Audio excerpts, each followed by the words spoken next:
बदायूं निवासी फार्मिस्ट शाकिर अली के अपहरण और हत्या के मामले के खुलासे के बाद अब परिजनों ने पुलिस की कार्रवाई पर सवाल उठाए हैं। परिजनों ने प्रदेश के मुख्यमंत्री योगी आदित्यनाथ से लेकर बदायूं पुलिस तक से शाकिर अली के शव और मोबाइल की बरामदगी की मांग की है। हालांकि परिजनों ने कहीं न कहीं पुलिस की जांच पर संतुष्टि भी व्यक्त की है। शाकिर के बेटे ने कहा, हमारा जो बिगड़ना था बिगड़ गया, लेकिन ज़रूरी है कि कातिलों के घर बुलडोजर चले। जैसे यूपी सरकार अपराधियों के साथ बर्ताव करती है, वैसे ही इन लोगों के साथ भी होना चाहिए। शाकिर के साले नौशाद ने आरोप लगाया कि पुलिस अब तक ना तो शाकिर की लाश बरामद कर पाई है और ना ही उसका मोबाइल मिल सका है। उन्होंने कहा कि आरोपियों ने यह कबूल किया था कि उन्होंने शाकिर के मोबाइल को बिनाबर इलाके के तालाब में फेंक दिया था और उसकी लाश को सांकरा के पास रामघाट में फेंका था, लेकिन इसके बावजूद कोई भी सबूत बरामद नहीं हो पाया है। आपके पिताजी की हत्या कर दी गई है, क्या कहना चाह रहे हैं? सिर्फ हमें अब यही रह गया है कि इस पर कड़ी से कड़ी कार्रवाई करी जाए और इन मुजरिमों का अब इस दुनिया में कोई काम ही नहीं है, तो सरकार इंसाफ दे हमें। जो आज तक योगी सरकार करती आई है वो अब करे और हमें इंसाफ दे। कोई बुलडोजर भी चलाया जाए कि इन अपराधियों के खिलाफ? बुलडोजर भी चलाया जाए और इन्हें जो सज़ा देनी चाहिए कड़ी से कड़ी वो सज़ा दी जाए। अभी आपके पिताजी बॉडी रिकवर नहीं हुई है, क्या चाह रहे हैं? हम गुजारिश करते हैं कि पूरी नहर की दोबारा इसमें जांच कराई जाए और सबको ढूंढा जाए। फ़ोन रिकवर हुए हैं क्या? कार्रवाई करी जाए जी, फ़ोन रिकवर हुए हैं पिताजी? नहीं, अभी फ़ोन नहीं मिले हैं। फ़ोन को भी ढूंढा जाए और ना ही अभी उनकी कोई भी चीज़ बरामद नहीं हुई है। तब कार की चाबी मिली है मुजरिमों के पास। कार की चाबी मिली है। ये कब से लापता थे? ये 15 अक्टूबर से लापता थे।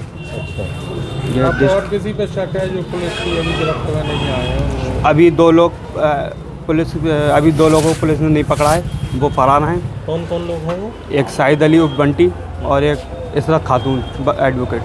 इन लोगों का क्या जुर्म है? इसरत खातून जो हैं वो बदायूं से लेके गई थी डॉक्टर साहब को सासमान, और दूसरे वो मिल हुए थे शाहिद अली बंटी। एक शाकिर जो अस्पताल के कर्मचारी थे, उनका जो है अस्पताल से लापता हो गए और उसके बाद बताया जा रहा है उनकी हत्या कर दी गई है। किस तरीके का नेचर था और क्या व्यवहार था और अस्पताल के लिए क्या क्षति है? जी, शाकिर बहुत अच्छे इंसान थे और हॉस्पिटल में उनका सबसे मिलना जुलना और हंस करके कभी भी कोई बुरा भी, कोई डांट के भी बोल देता था उनसे, कभी बुरा नहीं मानते थे। मैं अपना ही तजर्बा बता रहा हूँ, मेरे तो बिल्कुल भाई की तरह थे शाकिर, राइट हैंड। मुझे तो बहुत दुख हुआ है कि मेरा एक हाथ चला गया, और मैं जब भी बुलाता था शाकिर हाजिर होते थे, कभी भी किसी भी टाइम। और कभी मेरा भी कोई दुख दर्द होता था मैं उनसे ही शेयर करता था, वो मुझे समझाते थे और मैं डांट भी देता था। ख़ास तौर से जब वो पान मसाला खा के आते थे, मैं बहुत डांटता था उन्हें, क्यों खा के आते हो ये।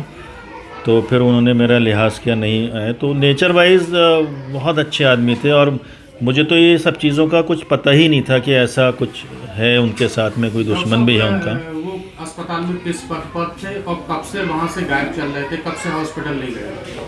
मुझे जो पता लगा है, मेरे से आखिरी मुलाकात उनकी शायद 12 या 13 तारीख को हुई है। वो मेरे पास आए थे, उनका कुछ काम भी था मुझसे, कोई सिफारिश के लिए कह रहे थे, तो मैंने कहा चलेंगे हम 2 बजे, अब तुम आ जाना। वो आई नहीं, उस दिन वो आखिरी मेरी मुलाकात थी। फिर मुझे जब पता लगा कि वो शायद 15 से गायब हैं। किस पद पे थी ये फार्मासिस्ट थे वहाँ पे, प्रमोशन तो उनका हो गया था चीफ फार्मासिस्ट में, लेकिन अपना वही अस्पताल में जो है आप जो अस्पताल के कर्मचारी थे उन्होंने स्ट्राइक भी करी थी। और हाँ, हम लोगों ने 8 से 10 तक स्ट्राइक काम नहीं करते थे, ओपीडी बंद रखते थे।